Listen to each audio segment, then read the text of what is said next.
Is that really what you want to do? You're going to take that stance just because everyone else is? Which I just sort of went off last night on Twitter about, and nothing really happened.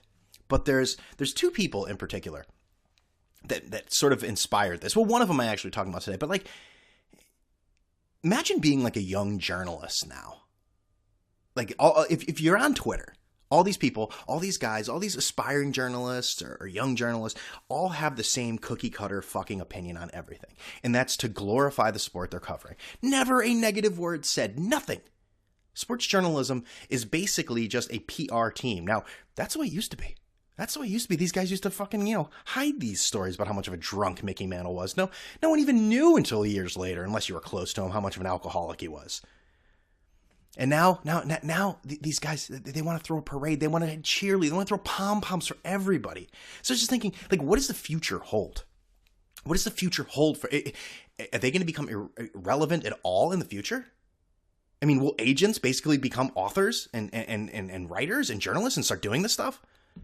So I was thinking about the World Series, and Yasiel Puig. I was having this conversation with a great follow on Twitter, Bones of Houdini. Great follow. And we're talking.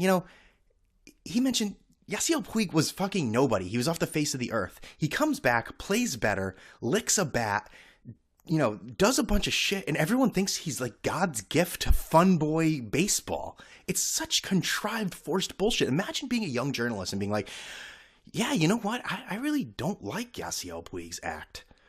I mean, you'd be barred. You'd be kicked out of Hollywood as if you said something bad about Harvey Weinstein before we found out he was a creep. Or the world found out he was a creep. I mean, imagine having a dissenting opinion.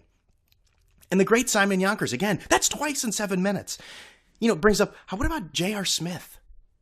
J.R. Smith, the guy who is drunk, comes to games and practices hungover, makes terrible decisions, is a streaky shooter, sometimes he's really good, killed his friend.